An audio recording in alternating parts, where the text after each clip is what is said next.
4, 3, 2, 1. Broadcasting live from the Newsmax studio in New York City. A fusion of politics, commentary, entertainment, and sports. Steve and his team bring you the latest news and opinion now.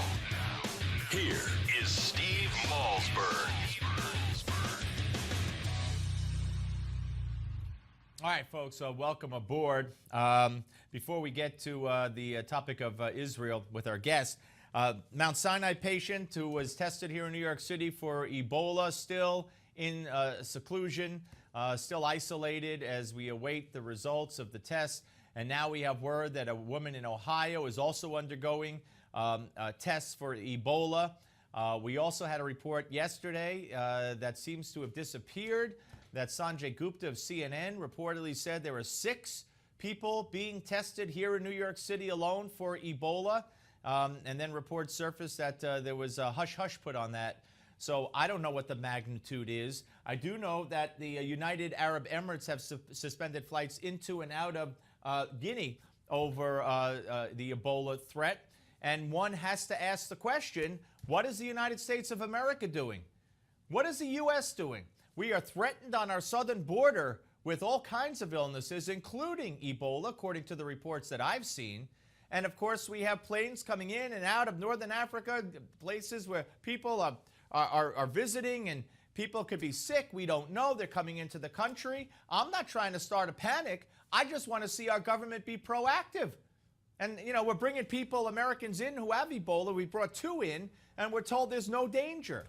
What about the people who we don't know who have Ebola or not that are coming from these countries? When does it start to sound feasible and smart to start questioning those flights in and out? All right, folks, I want us all to watch this on the Middle East, then we'll talk to our guest.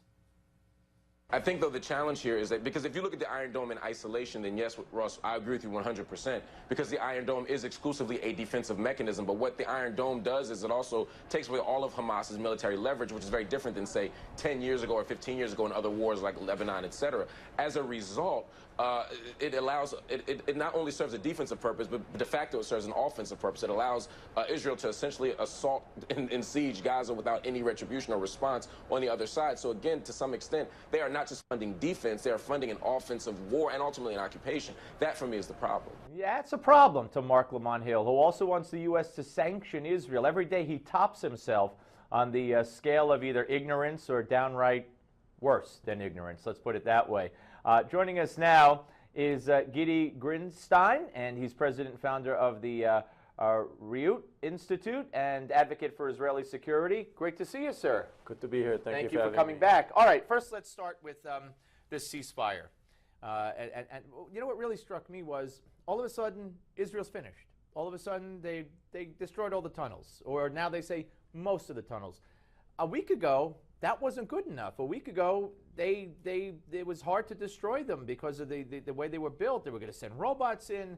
I think you even said what the reason it takes so long is because they didn't want to injure any civilians and all that kind of stuff. Now all of a sudden it's done. I'm a little concerned that maybe there was some pressure here and it's not done. Do you believe it's done? I take the military for its word that it's done, that basically the tunnels that they've mapped out have been destroyed. They've also said that there may be other tunnels that they've not seen, so that's also a possibility. But we have to understand the dilemma of the Israeli leadership. The Israeli leadership basically, 3 weeks of standoff around the kidnapping of the 3 boys. The 3 boys were found dead 5 weeks ago, 2 weeks of an exchange. They were firing, exclusively targeting civilian population, so war crimes one after the other, Iron Dome intercepting. Then we went into Gaza when we found the attack tunnels. So this is basically a brief history of this conflict. The Israeli government then, when we went into Gaza, ordered the IDF to take over the outskirts of the built-up area in Gaza. And this is a very, very compromising position for the military to be in. And the military went back to the government and said, in or out? We cannot be in this situation where we're basically very vulnerable on the edge of the city and faced with the dilemma of either taking Gaza over and assuming responsibility for the Palestinian population. I want to remind you, 1.8 million people. Or pulling out. I believe that the Israeli government took the right decision, which is to disengage and to give the ceasefire a chance. You're here right now, but you're more in touch with the people in Israel, or some people in Israel, than I am. Do they feel, I mean, I heard stories of kids having nightmares and being afraid to go to sleep because they're afraid terrorists are going to come out of a tunnel in their bedroom. Has that fear, you can't speak for the kids and you can't speak for everybody, but in general, has that fear been alleviated, do you believe?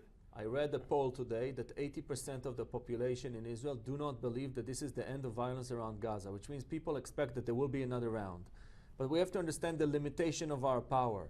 Taking Gaza over, like in The Little Prince, the boa conscriptor that took over that ate an elephant, very, very difficult for Israel to digest. Well, I'm not suggesting you take occupy Gaza again, but I am hoping you could get rid of the tunnels. Yeah, so Gagsti. So it seems that right now the message of the military to the public and to the government is we have taken it as far as we can at this phase without an explicit order of the government to take over Gaza and really seek these tunnels under the built-up areas deep in the urban areas of Gaza. There's nothing else that we can do there, and we should pull out. All right, now, I've heard reports, I think Mark Regev himself said that this is basically the same ceasefire that Hamas rejected 2-3 weeks ago, and they could have prevented all the violence, all the deaths. Now they've accepted it. Is that what you understand? This is really the sad part of it, because apparently the basic parameters of the ceasefire, that the point of departure for the negotiations on the arrangement, on the de-escalation around Gaza, is roughly the same as 3 weeks ago, except we are 1,200 more casualties on the Palestinian side, I think a dozen or 2 dozens on the Israeli side. But we have to remember that at the same time, Israel was also driven into a difficult situation in the international community, heavily criticized. We also have a humanitarian crisis emerging in Gaza. So these are very different conditions from where we were 3 weeks ago. So I think all parties, Hamas, Israel, and the Palestinian population, everybody needed a break, and that's what we're looking at right now. All right, well, let's talk about these negotiations or whatever. I mean, is Israel, do you see any way Israel opens up, ends the siege, as the media likes to say, without demilitarizing Gaza? And how would that be accomplished? To begin with, I thought that the Israeli demand for the demilitarization of Gaza was an overreach and highly unfeasible unless we're taking over Gaza. So it's a much bigger decision. Do we want to control Gaza? Other than that, Gaza cannot be demilitarized. Gaza is militarized to its teeth. Demilitarizing Gaza requires going home to home, building to building, and weeding out all these weapons. So that was, to begin with, I think, an unrealistic expectation. But in terms of opening of the towns, and by the way, another little cute paradox is, what is the demand of Hamas from this war? To open the border crossings. The border crossings with who? With Israel. So Hamas is fighting to destroy Israel on the one hand, but their immediate demand is border crossings to Israel. Right. So putting that aside, I also believe that it is in Israel's interest to build a relationship with Gaza that is mutually beneficial, where they have more to lose.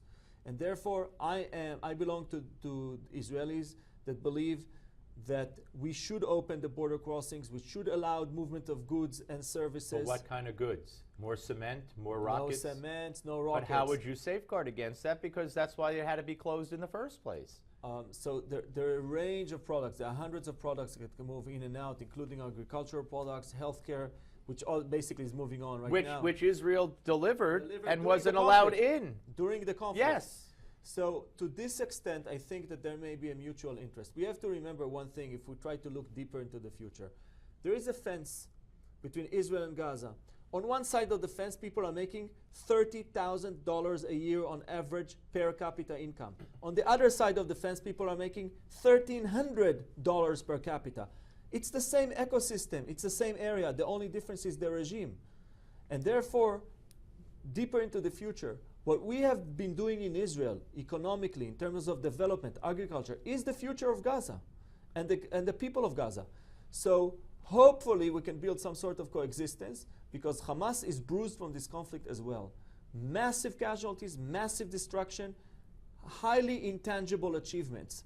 And therefore, they'll be under I believe, a lot of pressure from their own population to provide answers. To do what? To recognize Israel? To say we're not terrorists anymore? To end the rockets? I mean, is this not a fantasy? I think this is a fantasy right now, and Hamas is committed to the fight against Israel. But at the same time, Hamas is an organization that is accountable to a degree, up to a degree, to the Palestinian population. And this population is bruised. It's being battered. Every 2 years since 2008, there has been this round of conflict that brings destruction. And people will be saying to the local Hamas person, because Hamas is a grassroots organization, they're in every neighborhood, they'll say, you know, what for? Why? What did you achieve? Look at all this damage. Look at all this destruction. Why is it? What's the purpose? What's the logic? 2 years ago. You know, third round is not like the second round. The second round is not like the first round. When we came out of the 2006 Second Lebanon War, many people in Israel thought that it was basically a draw. It wasn't clear who won. 8 years later, we know that this is a quiet period along the northern border, that Hezbollah has been deterred. So a lot of these things need to be played out over a longer period of time. And I believe that in this process, we may find out that we have won, Israel has won this conflict in a much clearer way than we may think right now. I don't share your optimism, but it sounds good, and we'll see what happens. And I hope your scenario does come to fruition. It certainly would be a welcome relief for the Israeli people, absolutely. I appreciate you coming on, sir. Thank you very much. Thank you very much. Gidi Grinstein. Stein. You see? I had it right the first time. Last time he was on, I was so psyched out because they kept telling me it's like Ben Stein. Ben Stein. So I knew it was Grinstein until they told me it was like Ben Stein, not Gidi. He didn't tell me, and so it's in my head. But it's Gidi Grinstein, president and founder of the Reut Institute and advocate for Israeli security. When we come back, the Malzberg panel will be here. We'll talk about all of this and much, much more on the Steve Malzberg Show. Don't go away.